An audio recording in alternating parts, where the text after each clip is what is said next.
Bienvenidos a Matedumat, Matemática Educativa para Educadores Matemáticos. Soy Dina Zar y en este video conversaremos con el doctor Francisco Cordero Osorio, quien es profesor investigador del Centro de Investigación y Estudios Avanzados del Instituto Politécnico Nacional, más conocido como el CINVESTAF. Bienvenido, Francisco, muchas gracias por estar en Matedumat y un gusto tenerte en este canal. Pues muchas gracias por la invitación, Dina Zar, y para mí es un gusto estar con ustedes y en esta entrevista.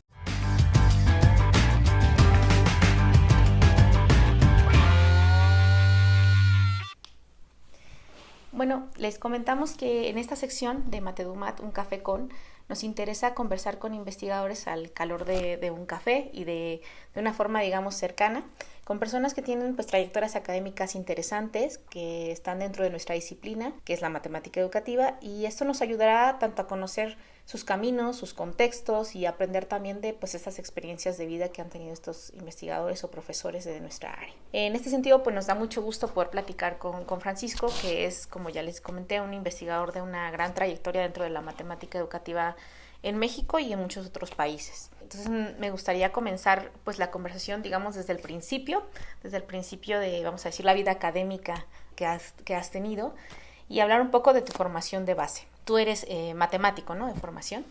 Sí, yo estudié en la UAM, en la Universidad Metropolitana. Creo que fui uno de las primeras generaciones cuando se creó la universidad, la UAM. Yo me inscribí y entonces decidí estudiar matemáticas en su momento. Pues, ¿qué te podría decir? Matemáticas decidí estudiarla porque, no tanto porque supiera que era matemáticas, te lo juro. Es más, yo estuve en la carrera de matemáticas y siempre me preguntaba, ¿qué es matemáticas? A pesar de llevar todos los cursos de matemáticas y que me gustaban mucho.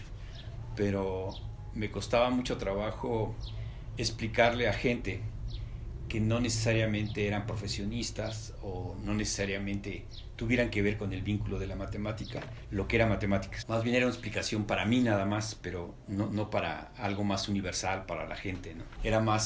Es más fácil explicar lo que es la medicina, un médico, una ingeniería, que la propia matemática. Sin embargo, debo de decir que a mí me gustó mucho, me apasionó mucho estudiar matemáticas. Para mí la matemática siempre me gustó. El asunto está que cuando yo termino la carrera de matemático, pues inmediatamente yo quiero incorporarme a un posgrado.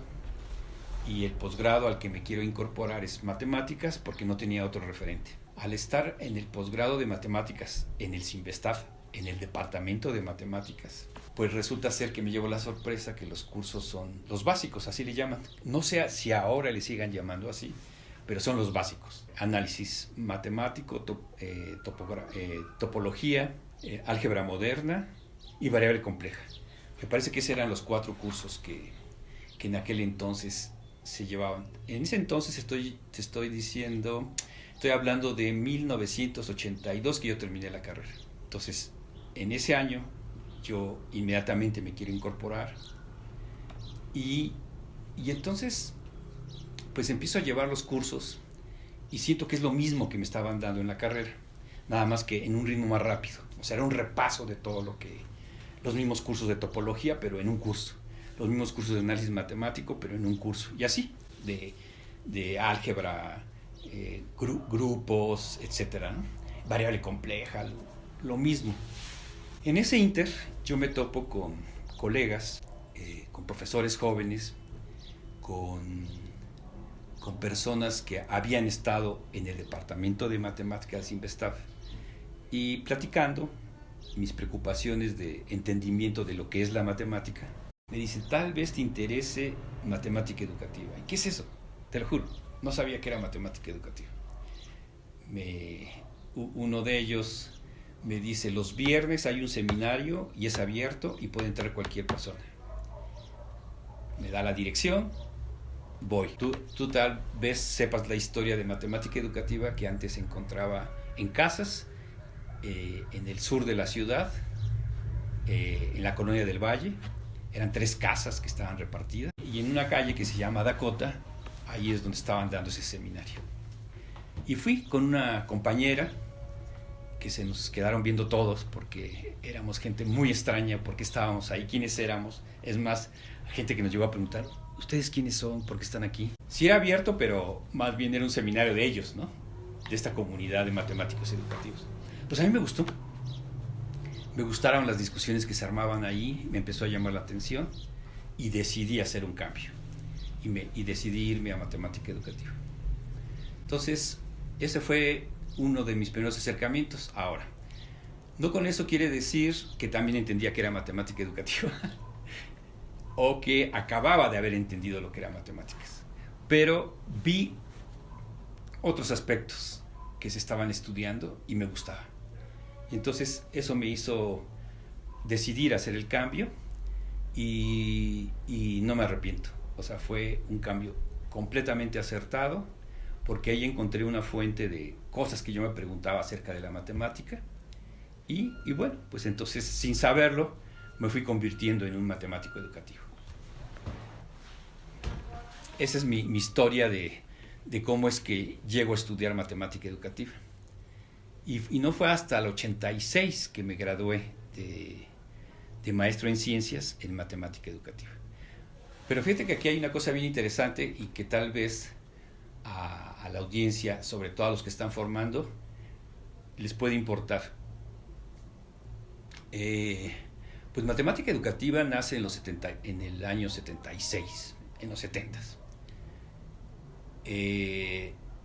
Algo que nace, pues empieza a gestarse, a hacerse, y yo llego en el 82, tal vez, no recuerdo si fue en el 83 cuando ya hice mi cambio, sí, tal vez haber sido 83, 84, a matemática educativa, que se llamaba sección de matemática educativa. Y resulta ser que los cursos eran diversos y dependía mucho de quien te daba el curso y de lo que entendía por matemática educativa. O sea, no era algo todavía unificado. Y tal vez todavía no esté tan unificado, porque yo te he puesto que si hacemos una mesa de qué es matemática educativa, vamos a llegar a diferentes acepciones dependiendo quién componga esa mesa de lo que es matemática educativa. Pero entonces no había lo que tú llevaste como estudiante, en tanto que había materiales profesos de matemática educativa. No lo había todavía, no había obra de matemática educativa. Es decir, todo se estaba armando. Entonces, pues una tendencia de marcos teóricos vino mucho después. O sea, yo creo que una tendencia de marcos teóricos fuerte, que es inaceptable que alguien pueda hacer un trabajo de tesis con o sin marco teórico. Esto en los 90s ya era muy fuerte, pero antes no. Yo diría, mi tesis de maestría fue con Carlos Simas y trabajé un modelo infinitesimal.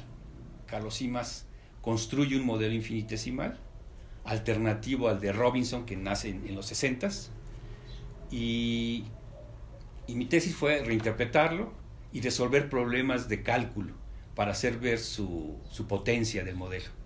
Así.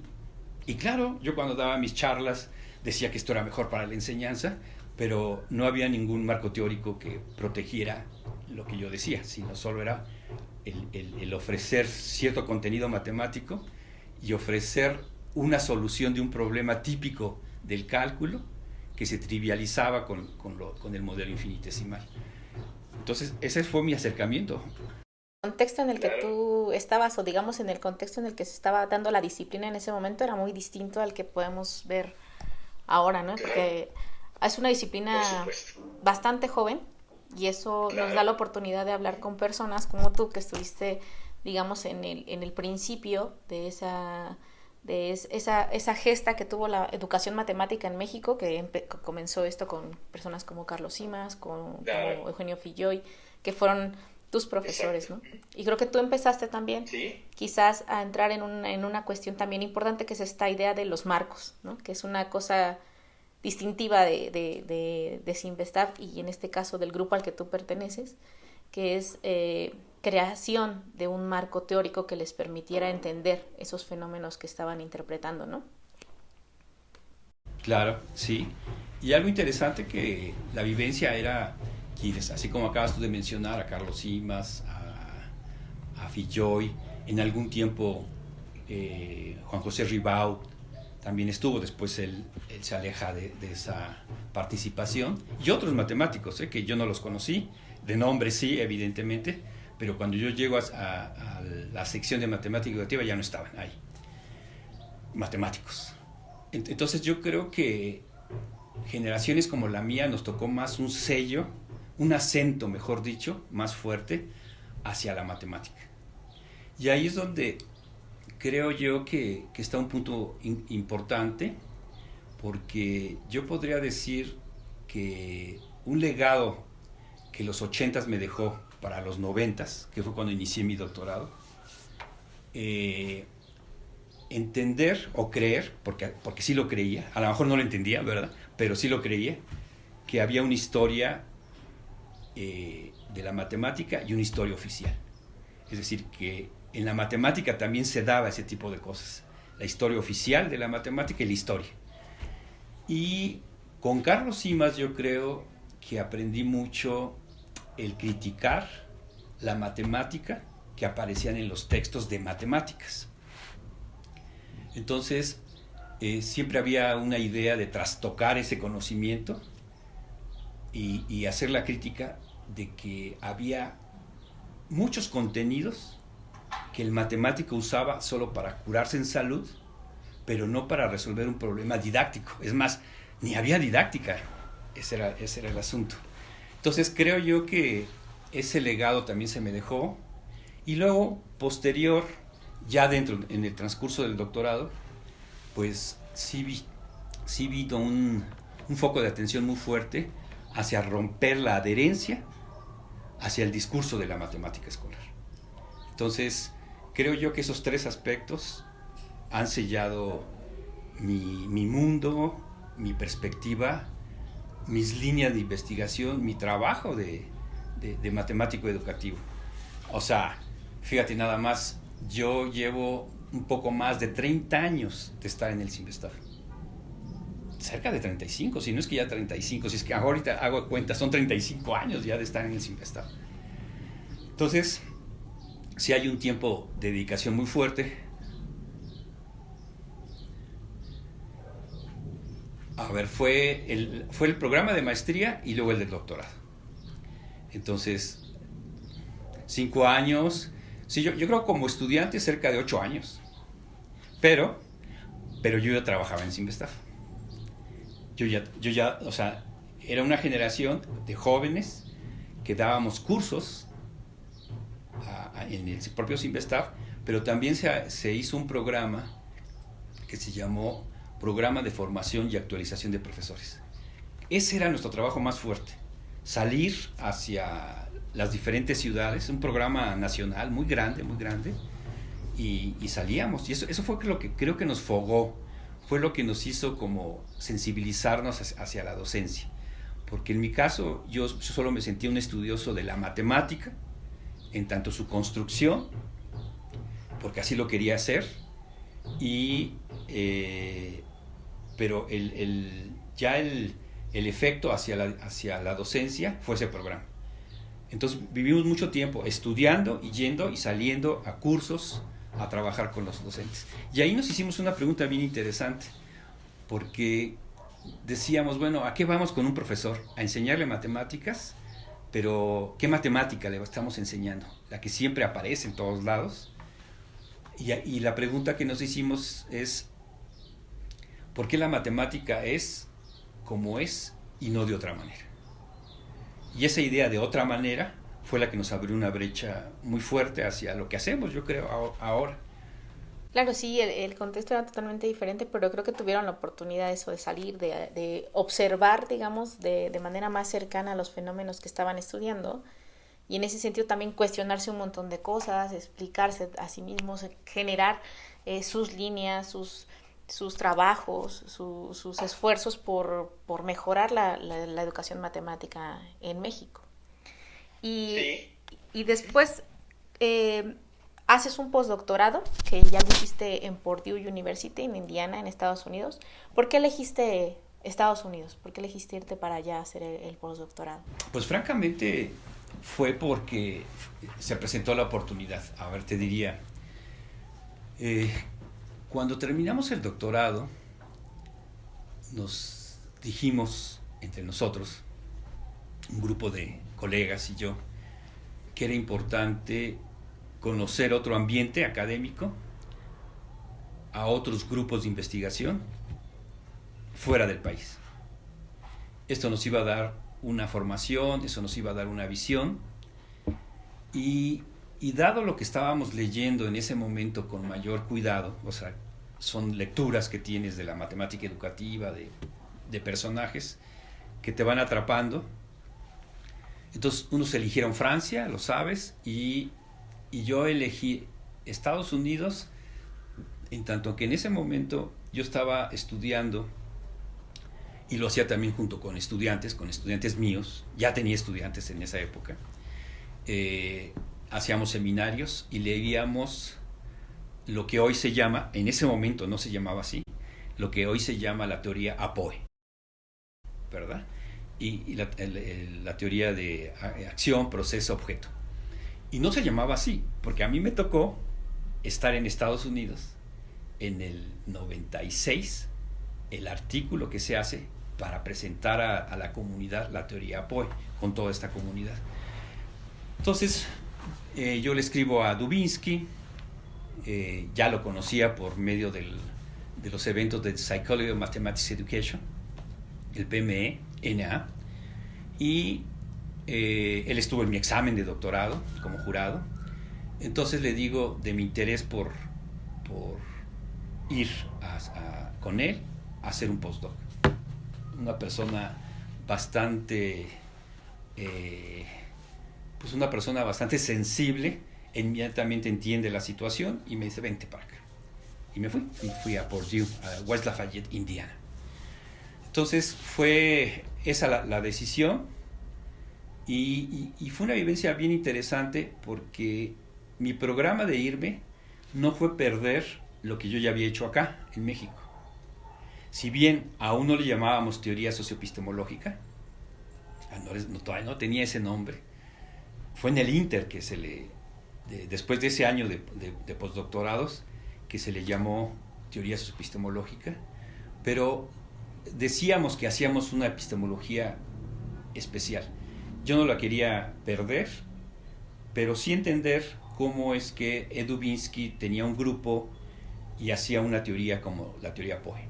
Entonces tuve mucho diálogo con ellos, a veces al principio males o entendimientos o no entendimientos. En principio también estaba el idioma, después el idioma fue más flexible para mí en el inglés y la comunicación se mejoró, pero también hay principios, ¿verdad? O sea, es decir, me refiero, una comunidad norteamericana está acostumbrada a que se hace lo que ahí se dice que se va a hacer y un latino pues aprende de ellos y no viceversa nunca, ¿no? Entonces fue interesante plantear mis puntos de vista, mis aproximaciones a la matemática y la de ellos.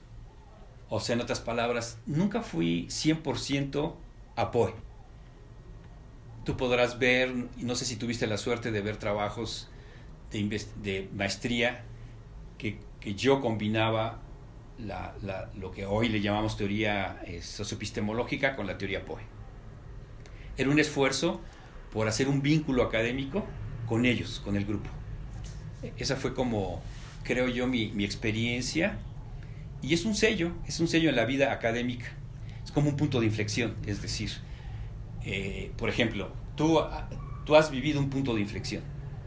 Tú estudiabas en México, haces la maestría con nosotros y te vas a España. Y regresas y ahora estás en México.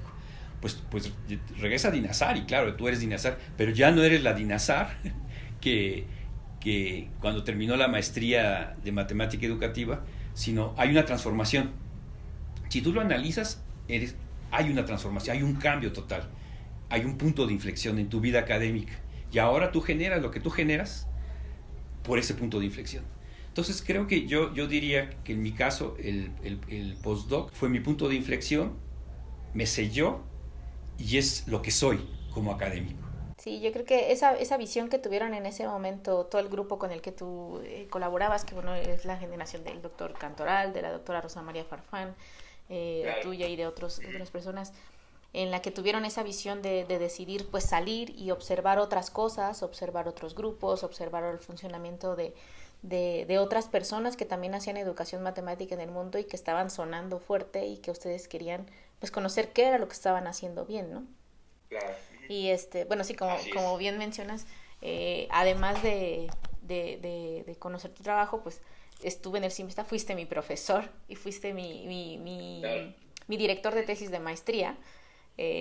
Por eso también la cercanía y las ganas de conocer pues un poquito más de la historia, porque realmente yo creo que ese ímpetu que ustedes tuvieron en ese momento fue algo que también nos fueron metiendo un poco también a los estudiantes, a las otras generaciones, de decirnos que era importante reconocer otros grupos, conocer otras cosas, estudiar en otros lugares para, como dices, tener esos puntos de inflexión y ir modificando cosas, ¿no? Para ustedes, creo que para todo su grupo de trabajo, para ti en específico, ahora eso es un momento interesante, es un momento importante, y para todos nosotros que estuvimos con ustedes, era parte también de la formación el saber que en algún momento tendríamos que salir y empezar a hacer otras cuestiones, ¿no? Claro.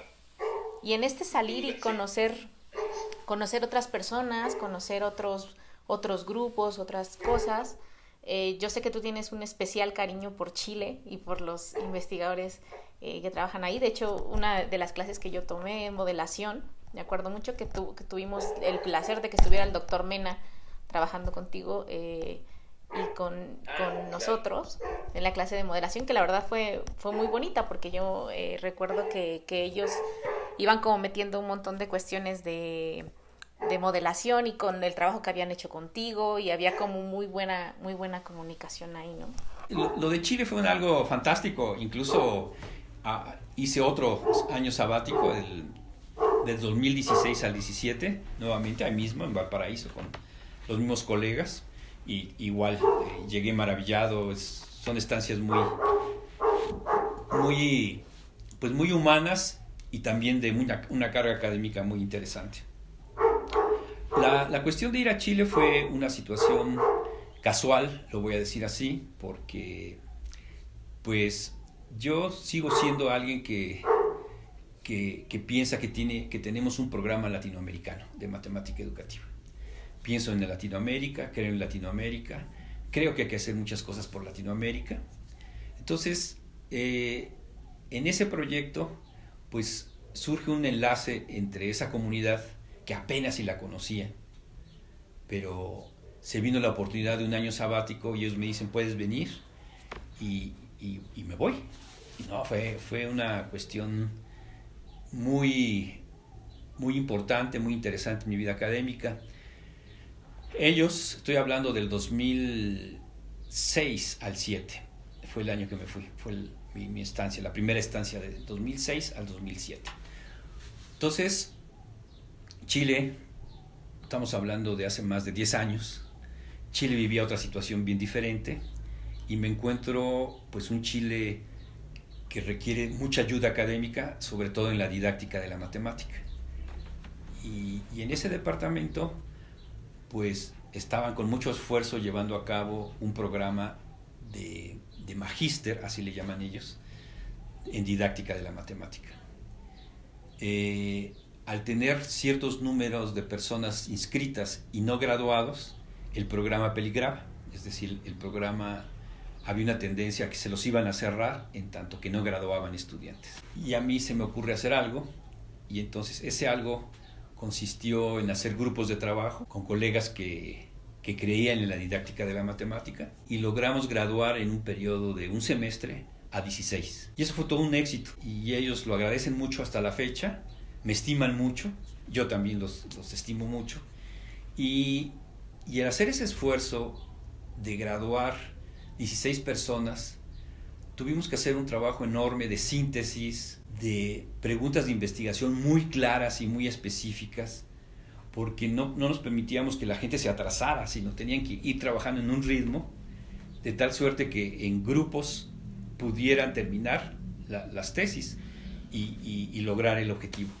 Creo que esa organización, junto con el empeño de sacar adelante el programa y tener muy claro el marco teórico para poder dar explicaciones muy claras de lo que era el marco teórico, de lo que era la pregunta de investigación, de lo que era la metodología, me hizo crecer académicamente. Me hizo sentir mucha seguridad, me hizo sentir que íbamos por buen camino y que ahí había un buen trabajo. Debo decirte que una vez que se salva ese posgrado, se arma el programa de doctorado y la Universidad Pontificia Universidad Católica de Valparaíso en Chile fue la primera universidad que tuvo un doctorado, lo sigue teniendo, en didáctica de la matemática. Entonces, a mí me da mucho gusto saber que se participó en una génesis y que pues se pueden hacer cosas. Se pueden hacer cosas que luego están en las demandas de los posgrados, ¿no? Que una problemática grande es luego la no graduación de los estudiantes, ¿no?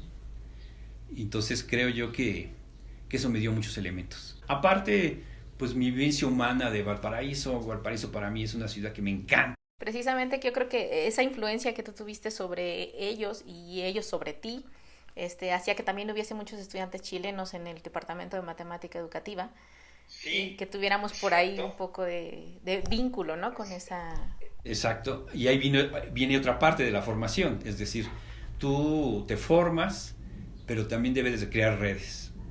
Entonces, cuando yo estoy en Chile con esta situación que te acabo de decir, había gente joven que estaba ahí también viviendo la situación, y entonces los invité a que vinieran a México a hacer el posgrado. Fíjate que ese año fue afortunado porque sucedieron muchos cambios en el país. A lo mejor tampoco, a veces esos datos no se saben. ¿Qué pasó en el país? Pues resulta ser que antes no había becas para el extranjero, era solo becas para el mexicano. Entonces, alguien que viniera del extranjero, como del Cono Sur, en este caso en Chile, tendría que venir con beca, si no, entonces no tendría manera de sostenerse de su país. Entonces se da hay un cambio en CONACYT que decide hacer esto y fue maravilloso porque entonces vino gente con mayor facilidad pudo venir, los conoces, está Liangi, está Daniela Soto, Héctor Silva Crossi, que ahora son doctores y son doctores jóvenes como tú y jóvenes destacados académicamente hablando en sus regiones.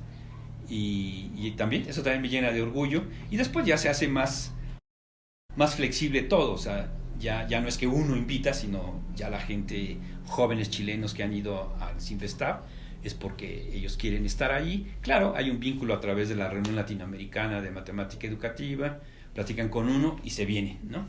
Entonces, sí, efectivamente, ese es otro de los productos que uno ha logrado y que así se debe de lograr. Y seguramente ustedes van a ir creando sus redes y van atrayendo gente a sus posgrados, etcétera, etcétera.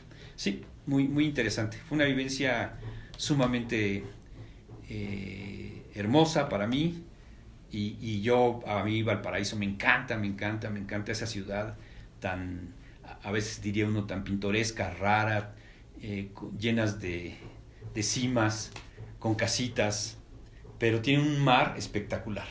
¿Verdad? Un mar espectacular, una vista espectacular. Y yo digo que el mar de Chile es solo para verlo. Pues sí, precisamente yo creo que eso es parte de la formación de un académico en nuestra disciplina, ¿no? Como dices tú, la investigación no se hace sola. Uno necesita de crear sus redes, uno necesita crear sus círculos de apoyo, la gente con la que tú trabajas, la gente que empieza interesarse en las líneas de investigación que tú realizas y que de alguna manera van creando esos apoyos, ¿no? Y algo que creo que también marcó en cierto momento, me atrevería a decir porque ese sí lo viví, que marcó tu vida académica fue el proyecto Cimbes Niños, que precisamente hoy el café me lo estoy tomando en una taza de Cimbes Niños que me encontré por ahí, porque ese es el momento en el que yo estuve en CINVESTAB. Y surgió este proyecto de divulgación y difusión de la ciencia. Y yo creo que fue un momento muy importante para ti y para el CINVESTAB en completo, ¿no? Claro, sí, en verdad que es otro punto de inflexión. O sea, realmente he sido muy privilegiado en el desarrollo académico por todas esas vivencias. Sí, efectivamente para mí Sinves Niños es un evento que no solo fue Sinves Niños, sino fue un programa que también orientó y hizo cambios académicos acerca de. Y francamente, en cierta gestión, cuando nace Sinves Niños, creo que fue en el 2008, me parece, si no estoy ahorita equivocado, todo empezó que la dirección del Sinvestav me llama a mí, la Secretaría Académica. Igual siempre fue una intriga para mí, porque a mí, no lo sé, pero me llamaron y me dicen, estamos en una situación que nos gustaría hacer una divulgación de lo que es Sinvestav. En nuestro país hay poca divulgación y solo los académicos, ciertos académicos y ciertas personas que desarrollan lo académico saben lo que es Sinvestav. De lo contrario, tú tienes que explicar qué es Sinvestav en muchos lugares. Queremos hacer algo que se divulgue Sinvestav y entonces te lo queremos proponer.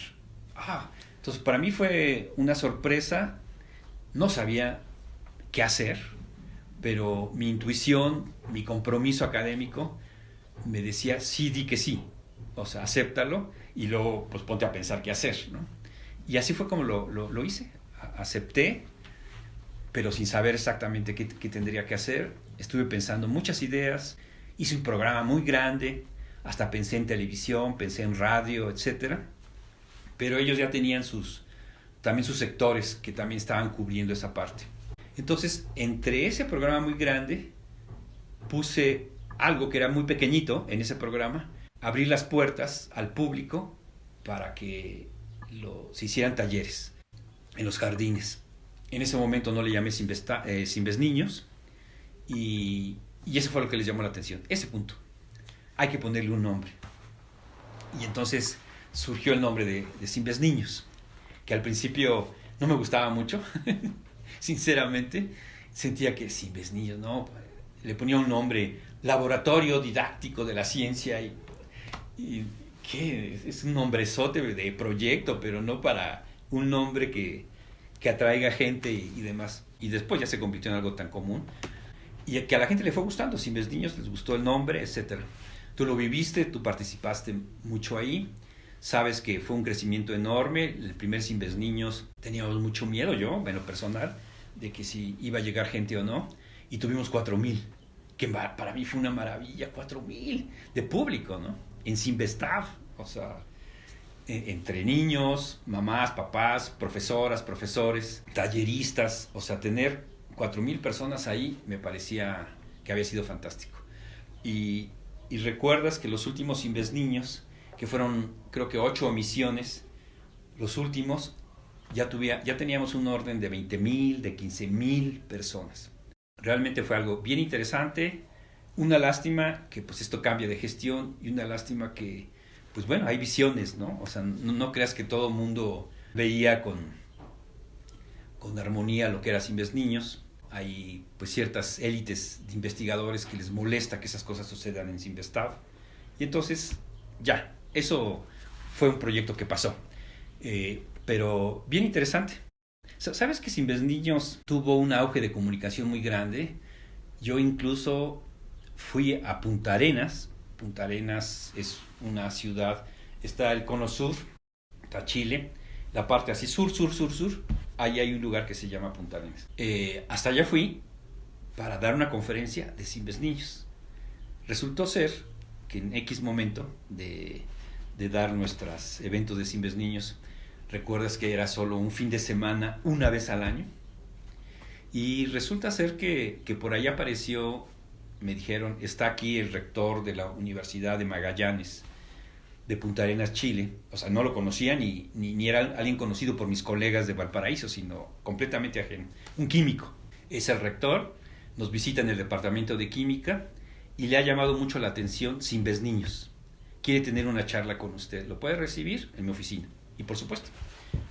Entonces ahí, él muy emocionado me decía que le había parecido fantástico que hubiera en un centro de investigación algo que se llamaba Sinves Niños y que él quisiera hacer algo en su universidad. Y me dijo formalmente, lo invito formalmente a mi universidad para que nos vaya a hablar de Sinves Niños y se motive esto y se haga un Sinves Niños en mi universidad. Y ahí fuimos hasta allá. En verdad que fue algo grandioso, hubo mucha difusión y de ahí tú sabes que tomamos elementos no solo de organizar e invitar talleristas, sino también hicimos estudios, ¿verdad? Esto de recibir gente, para nosotros como la parte del Departamento de Matemática Educativa, que éramos sus estudiantes y la gente que estaba interesado, pues nos correspondía la parte de organización, digamos, de manera más fuerte, pero había gente de todos los departamentos involucrados en abrir sus laboratorios, generar actividades, había gente que hacía... Fantástico. Yo me acuerdo que había gente que nos dio, yo todavía tengo materiales de gente que nos invitaba, por ejemplo, nos invitaron a ver el insectario, nos invitaron a ver algunas cosas de cerebros, o sea, los niños estaban fascinados de poder entrar a un laboratorio real, de ver un científico real, veíamos camiones y camiones llegar, y eso yo creo que nos impactó de muchas formas, tanto en observar cómo era necesario, ¿no?, este tipo de espacios para los niños, para los profesores, que estaban súper contentos, y para nosotros también creo que fue un parteaguas en ese sentido, de decir, bueno, aquí hay una oportunidad de hacer investigación también, observar, en mi caso, por ejemplo, la labor del divulgador, ¿no? ¿Qué conocimientos requiere? ¿Cómo se transforma esa matemática para un espacio de divulgación? Y abrió para ti también una línea de investigación en la que surgieron muchos trabajos de tesis, ¿no? Exacto, tanto de maestría como de doctorado. David Saldívar se doctoró estudiando el cotidiano, o sea, si el conocimiento en el cotidiano, no escolar. Y entonces tuvimos como que estudiar cosas y hacer constructos que nos permitieran explicar por qué era un éxito, ¿no? Lo que veíamos ahí. Realmente era mi pregunta, ¿por qué es un éxito? ¿Por qué los niños se ven felices? Las niñas y niños se ven felices viniendo a todo lo que acabas de describir. Entonces, sí, creo yo que nos dio un corpus de conocimiento que se fue convirtiendo también en un marco teórico y que está incorporado en lo que actualmente hago, ¿verdad? Porque a mí me dio mucho gusto ver cómo es que sí podíamos tener un diálogo con otras disciplinas. Y entonces ahí vino mi idea de la transversalidad de saberes y hay varios trabajos que ahora estamos llevando a cabo. Claro, nació en una idea de que sí podemos tener diálogo con otras áreas de saberes y ahora pues lo convertimos en algo mucho más específico.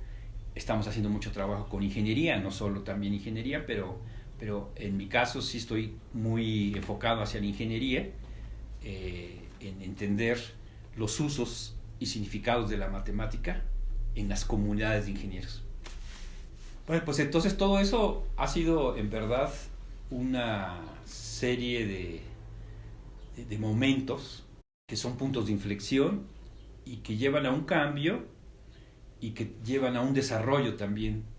Y entonces se generan nuevas líneas o se fortalecen líneas y también te da una visión de lo que es nuestro campo disciplinar, de lo que es en sí la problemática o las problemáticas y de lo que es en sí el conocimiento de la matemática y de la ciencia, ¿no?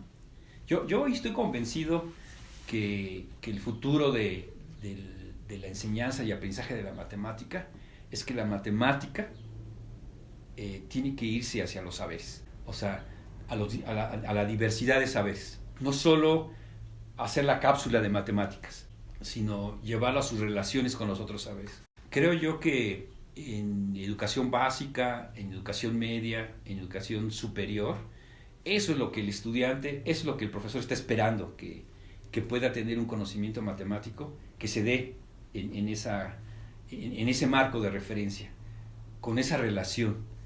Y es de ahí donde pues he conocido comunidades como de Alemania, como a Rita Borromeo, la conocí, y ellos pues tienen desde hace muchos años un programa de modelación y creen en la modelación matemática como una fuente de...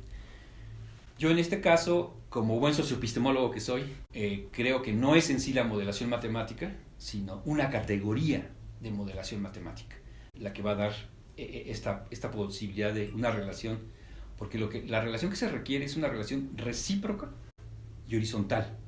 El punto es no poner por arriba los saberes, ¿verdad? O sea, hay un saber superior que los otros, sino saber, o sea, entendernos con saberes horizontales. Uno es tan importante como el otro. Entonces, yo creo que ese es el tipo de cosas que yo estoy muy concentrado actualmente. Mis estudiantes recientes y algunos que en este año de pandemia del 2020 ya se graduaron, pues estamos ahí trabajando con un proyecto que decidí ponerle un nombre, que a lo mejor lo has escuchado también, se llama SOLSA, son las siglas. Sujeto olvidado, que es la problemática, el sujeto olvidado, y transversalidad de saberes. La transversalidad de saberes es la solución al sujeto olvidado. Y sujeto olvidado, pues son muchas cosas, ¿verdad? O sea, ¿qué es un sujeto olvidado? Pues un sujeto olvidado es no hacer transversal un saber. Es decir, porque en la humanidad están esas transversalidades, pero no está el foco para que en la enseñanza y aprendizaje de la matemática se ponga al nivel, ¿no? O sea, si se ponga a la luz de todos los que estamos metidos ahí. Y todo esto es producto de, o sea, sería como hacer una síntesis, ¿verdad? Quiere decir el postdoc, quiere decir las estancias en Valparaíso, quiere decir Sin Ves Niños, como tú lo acabas de decir. Se va haciendo una síntesis en tu formación y lo vas convirtiendo en líneas, como hoy le llama CONACYT, en generaciones de conocimiento, ¿verdad? Entonces, creo yo que esa es mi vida académica y pues sí, han pasado muchos años. No me siento agotado, ni mucho menos. O sea, sí siento que hay una efervescencia todavía, muchas, que se pueden hacer muchas cosas todavía y que las estoy haciendo junto con todo mi grupo, ¿no? O sea, y entonces yo me siento muy activo y estoy sacando adelante muchas cosas.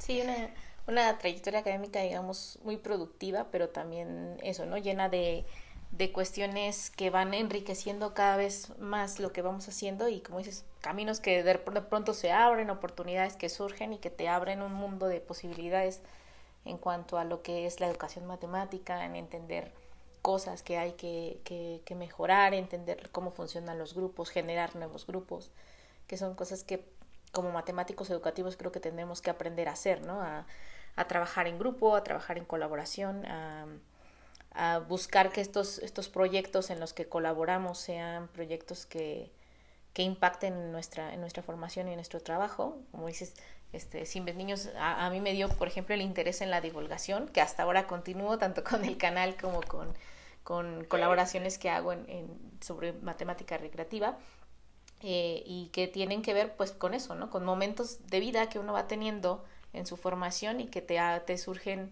nuevos intereses o nuevas perspectivas sobre lo que es la investigación. Y tu contexto es diferente quizás al nuestro o al mío o al de otras generaciones que ahora están estudiando para ser matemáticos educativos, pero cada uno va formándose una línea y una trayectoria, esperemos que tan exitosa como la tuya. Gracias. Sí, yo siempre recomiendo que, y se lo digo a mis estudiantes, seguramente a ti también te lo dije, se los digo a los colegas, cuando tiene sentido lo digo en una mesa o en una conferencia. O sea, para mí es crucial tener un programa académico. Esto quiere decir que tienes una visión, una especie de hilo conductor hacia dónde quieres ir. Y este programa lo vas evaluando. Son como conjunto de ideas que están basadas en principios y buscas la manera hacia dónde ir y alcanzarlos. Y entonces vas desarrollando pues tu vida académica, ¿no?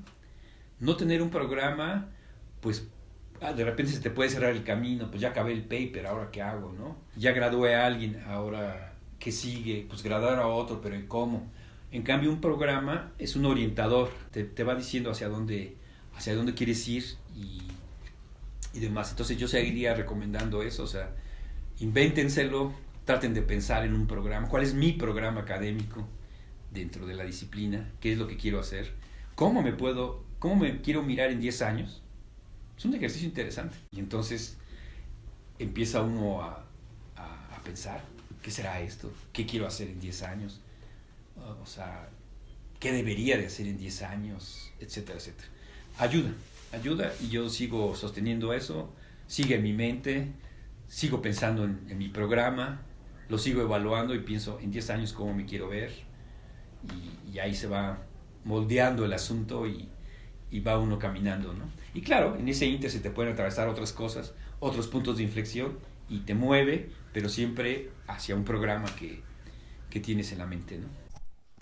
Pues Francisco, te agradecemos muchísimo el tiempo, te agradecemos a la participación en este canal. La verdad es que creo que todas las entrevistas que tenemos nos ayudan eso, a entender a la profesión, a verla quizás de otra manera, a buscar también encontrar nuevos caminos para desarrollarnos y pues eso, entender a los investigadores y aprender de ellos, ¿no? De sus experiencias. Así que te agradecemos muchísimo el tiempo, haberte tomado pues este café con nosotros. Pues Dinasar, gracias, yo disfruté esta charla, disfruté hablar de mí, salió el egocentrismo, pero en general uno no lo hace y creo yo que también es un bonito ejercicio y si esto es con una idea de que ayuda a los que se están formando, que sí lo creo, a mí me hubiera gustado también haber tenido a alguien a quien escuchar en su formación de investigadores también de renombre. Muy a gusto, me la pasé muy bien y te felicito por esta iniciativa de tener un programa donde invitan gente y en un formato informal se hace una charla y se difunde y con un fin de afectar la formación del investigador en matemática educativa. Te lo agradezco muchísimo y te felicito. Muchas gracias, muchas gracias. Gracias. Y bueno, los invitamos a todos aquellos que están viendo este canal a suscribirse al canal, a darnos un like, a dejarnos sus comentarios abajo del video y pues a sugerirnos otras personas que les gustaría ver, otros temas que les gustaría que tratáramos.